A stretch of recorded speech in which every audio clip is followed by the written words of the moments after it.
from deep in space, our planet shows no sign of human activity or design.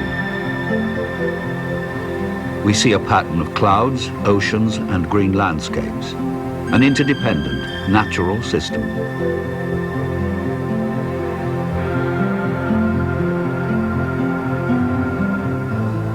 But a closer look reveals how human activity has transformed the surface of our planet.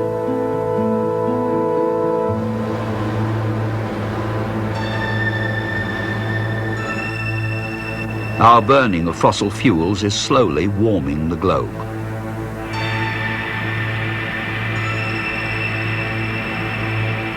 Industrial chemicals are depleting the ozone layer that protects us. Scientists predict flooding and disruption to agriculture as our planet warms.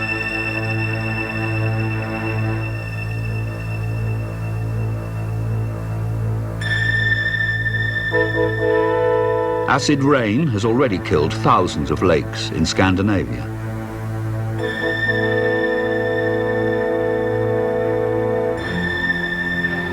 In Germany, half of the forests are either dead or dying.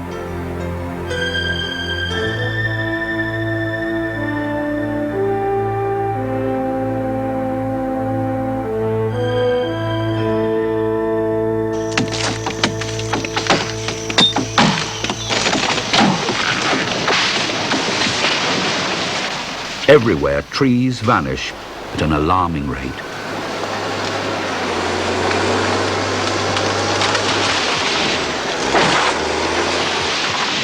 The most tragic loss is the tropical rainforests with their unique plants and animals.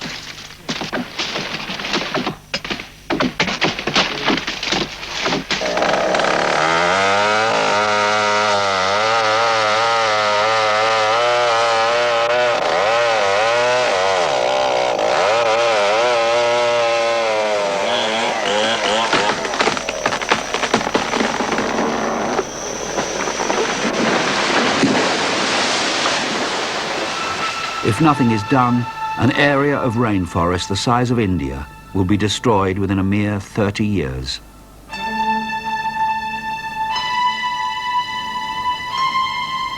All over the world, overuse of the land is destroying the fertility of the soil and causing thousands of tons of precious topsoil to be lost through erosion.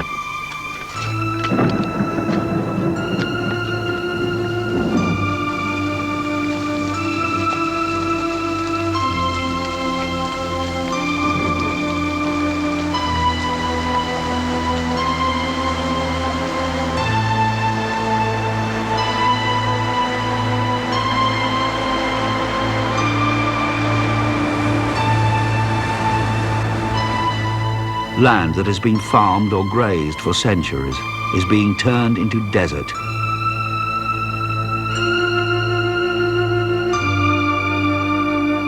In the next 3 decades, an area of productive dry land the size of Saudi Arabia will be turned to dust.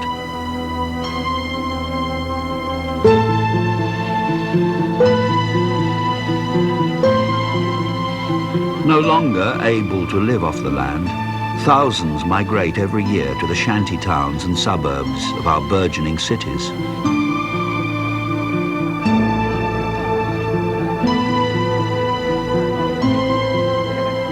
At the beginning of the century, there were only 13 cities in the world with a population of 1 million or more. Now there are over 200.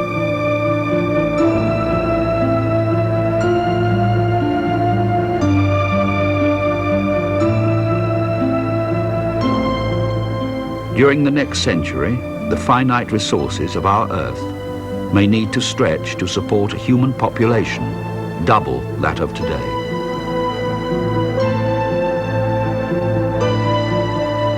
How is humankind facing up to this reality of an insecure world of rapidly expanding human numbers and shrinking natural resources?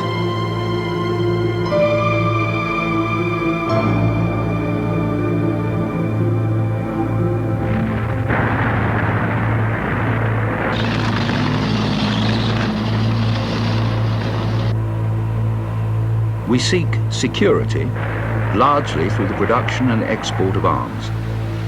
Half the world's research and development funds go to perfecting the tools of war.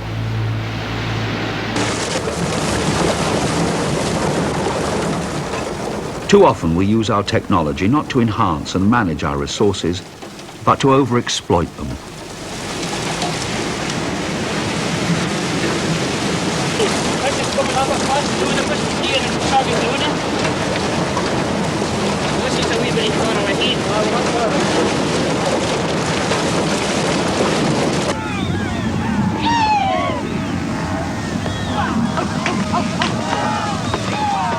We expand our commercial agriculture with little thought for the environmental damage that might be caused.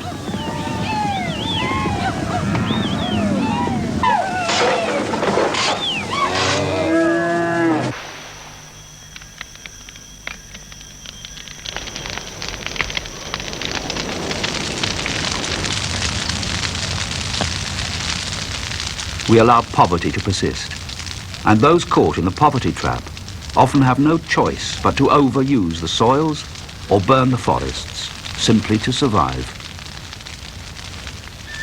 We seem to be on a downward spiral of increasing poverty and inequality and widespread environmental decline.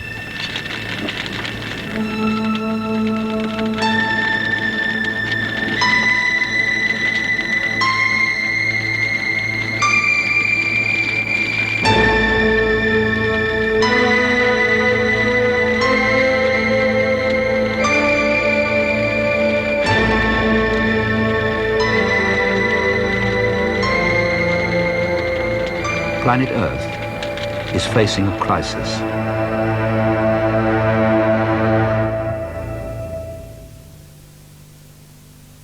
It was against this background that the World Commission on Environment and Development began its work.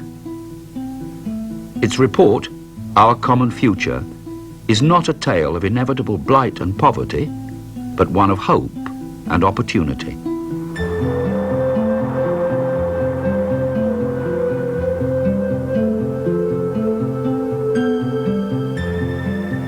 The same ingenuity and resourcefulness which allows us to study natural systems from space also enables us to live in harmony with these systems and to match their bounty to human needs and ambitions. To use less energy and resources while producing more goods.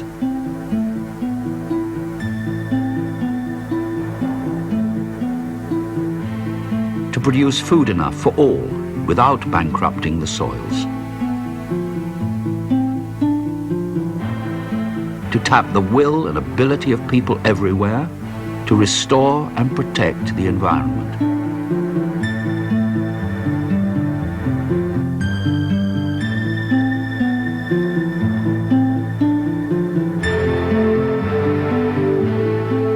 But if we are to change our ways, we can no longer think of the environment as somehow separate from other aspects of human life on the planet. We can no longer see economics as unconnected with ecology. The protection of the environment is a good economic investment that can help standards of living rise. Equally, there can be no sustained economic progress on a devastated landscape. To achieve sustainable development, our institutions will have to change to make environment a central concern. The environmental effects of trade and financial policies must be discussed in the forums which set those policies. Agencies which generate electricity must be called to account for the acid they also produce. Agricultural ministries must accept responsibility for the harm caused by overcultivation and the overuse of chemicals. And the problems we face cannot be solved by nations in isolation. The radioactive dust of Chernobyl was carried in the wind to all corners of Europe. The chemicals from Switzerland that polluted the Rhine affected nations all the way to the North Sea. Flooding in Bangladesh and India can only be managed if the Himalayan countries combine to control deforestation. And the African countries cannot solve their economic problems without changes in international trade and aid. Problems like these go beyond national borders. They need international, even global, solutions. We are just beginning to find such solutions. We are learning to manage our fisheries. We are starting to coordinate the timber trade to sustain forests. Countries in Europe are beginning to work together to reduce acid rain. But much more of this kind of international cooperation is needed if we are to ensure a sustainable future.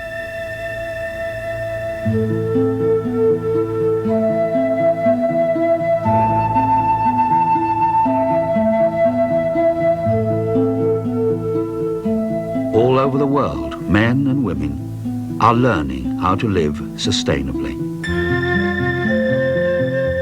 To meet the basic needs of the present without consuming the resources of future generations.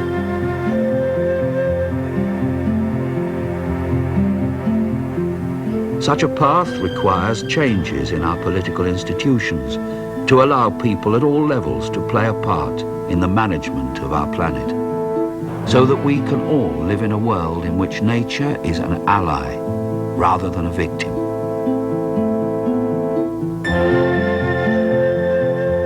This is not a task that can be left to our children. Our security, our well-being, our very survival depend on changes now.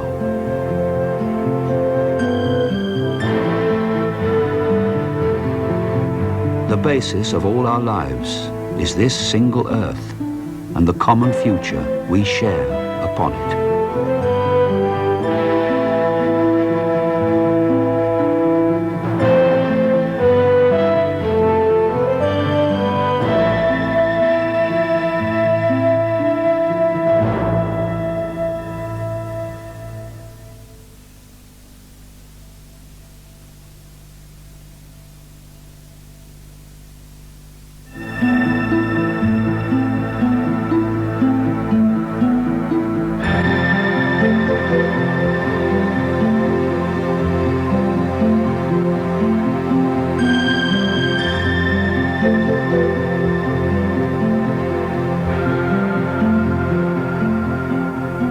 When the century began, neither human numbers nor human technology had the power radically to alter planetary systems.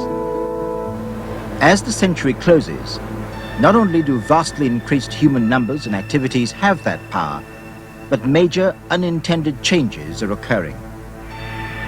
Carbon dioxide from the burning of fossil fuels warms the globe, threatening to disrupt agriculture and to flood major ports and lowlands. Industrial chemicals may deplete the atmosphere's protective ozone layer.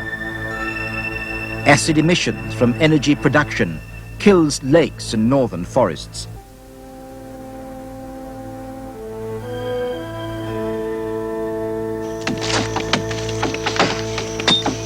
Huge tracts of tropical forests disappear under the axe each year, and vast areas of productive drylands turn to unproductive desert. These changes outstrip our present ability to cope. We are increasingly out of step with the workings of nature. It was against this background that the UN General Assembly established the World Commission on Environment and Development under the chairmanship of Mrs. Gro Harlem Brundtland, Prime Minister of Norway. For 3 years, the commissioners from 21 different nations studied the disturbing trends the world faces. In public hearings on 5 continents, they heard evidence from scientists and experts, but also from ordinary citizens and local community organizations.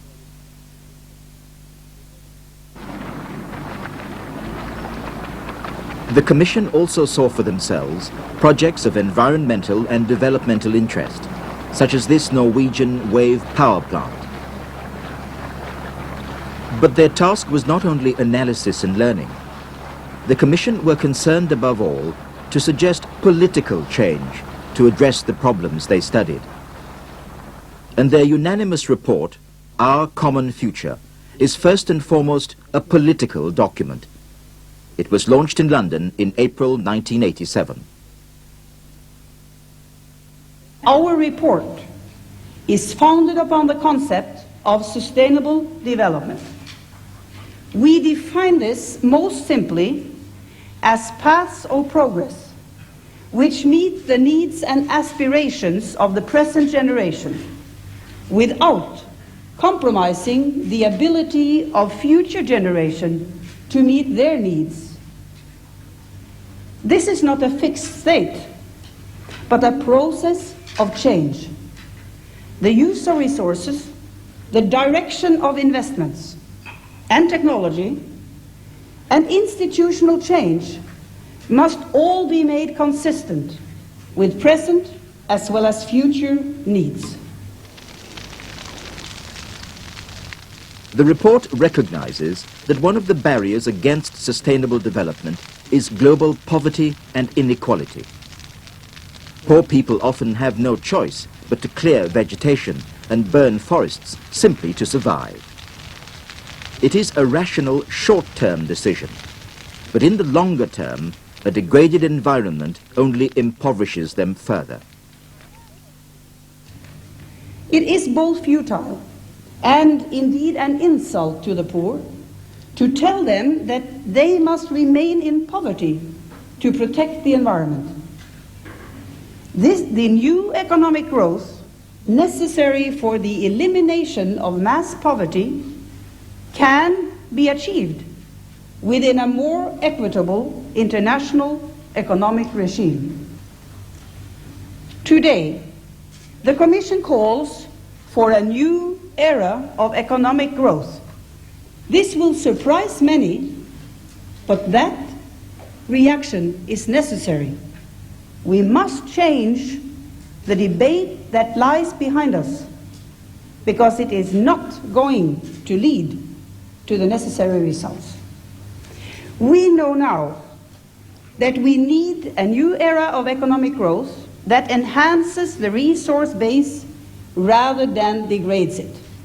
We know now that new and sustainable growth does not need to be environmentally destructive, that growth, in fact, can create the capacity to solve environmental problems, that growth is the only way that mass poverty can be overcome.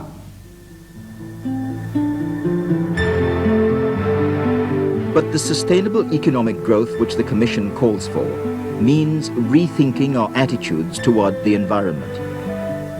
We must no longer see economics as unconnected with ecology. The protection of the environment is a sound economic investment, one that can help living standards to rise. Equally, we cannot sustain economic progress while destroying the resources upon which such progress must be based.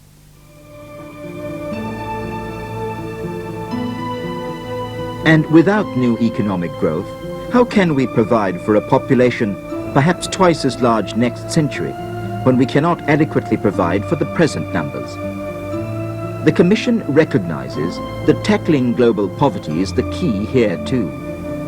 For only in a world that gives the poor more self-respect and hope for their lives and future will they have real choices, including the choice to limit the size of their families. The achievement of sustainable development will require many other fundamental policy changes in both developed and developing countries. In the first place, this will mean changing inequitable global financial systems and trade and aid policies which take little account of ecological realities. Commodity prices must provide a fair international distribution of income.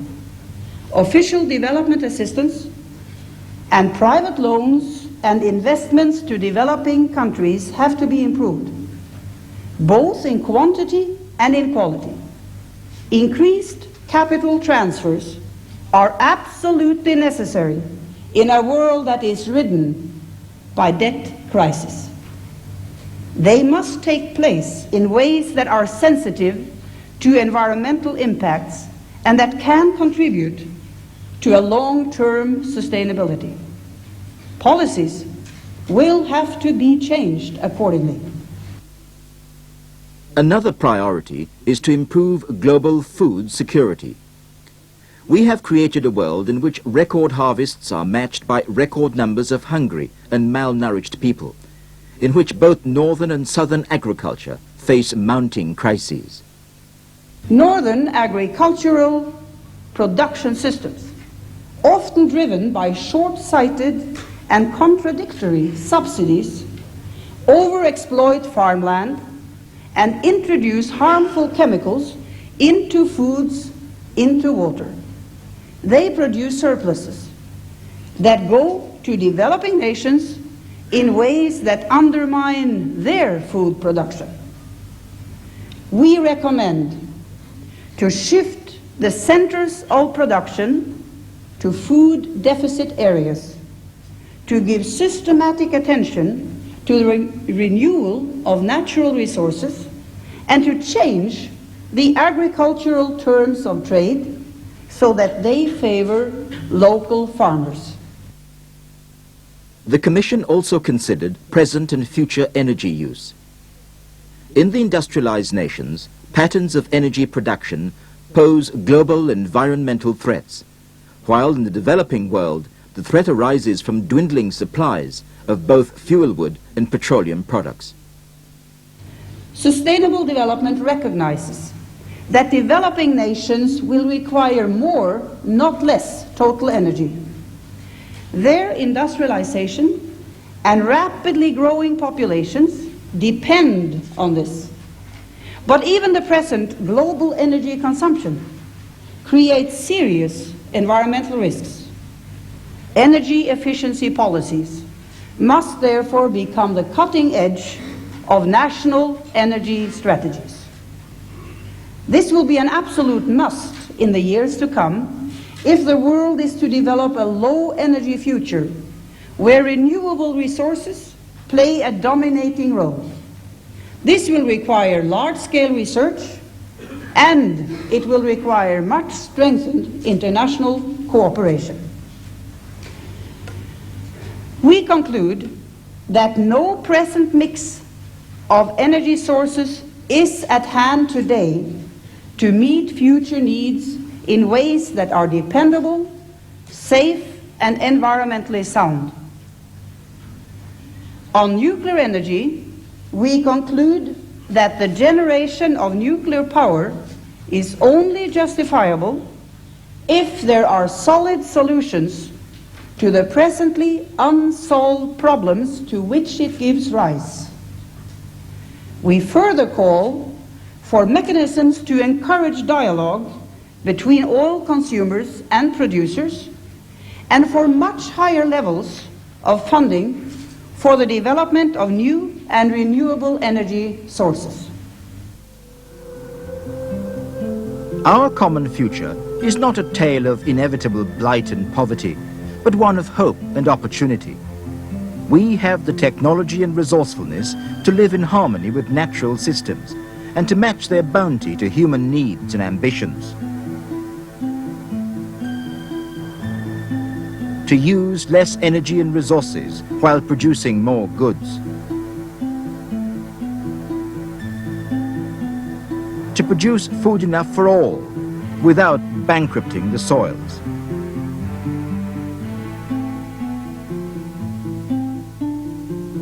To tap the will and ability of people everywhere to restore and protect the environment. One of the greatest barriers to change is the organization of our present institutions. Too much of our concern with the environment has been based on the environmental effects of economic growth: polluted air and water, desertification, deforestation. We ask often politically weak, underfunded environmental agencies and ministries to clean up these effects for us. But we do not hold the more powerful central economic agencies whose policies are often the sources of environmental degradation, accountable and responsible. We do not need new institutions. We do need major changes in the policies of our present institutions. Forests cannot be conserved for future use unless the international timber trade is reorganized to sustain the resources upon which it depends. Agencies which generate electricity must assume responsibility for the acid which they also produce. Agricultural ministries must accept responsibility for the harm caused by overuse of chemicals. There will be increasing challenges for the environmental agencies, national and international. They should be upgraded politically and expanded financially. But the most crucial task is to make the concept of sustainable development an overriding goal of all governmental and international agencies, of the World Bank, of the International Monetary Fund, and of the entire United Nations system. It must also be the linchpin of national energy, industry, and trade policies. Foreign policies must be based on the permanent realities of an interdependent global environment. The Commission's report suggests many specific recommendations of ways in which governments can look beyond their borders and cooperate to create a shared world that is more prosperous, more just, and more secure. Our common future offers governments and international institutions a challenging agenda for change. After a decade and a half of standstill and even deterioration in global cooperation, the time has come for higher aspirations, for increased political will to address our common future. We call for a fundamental commitment by all governments and institutions to transform this report into a United Nations program of action on sustainable development. Our generation is the first to have seen its own planet from space. The impact of this vision on human thinking may surpass the 16th century discovery that the Earth is not the center of the universe. We see a tiny, fragile globe, and we realize that it is upon this closed, vulnerable system that we all depend.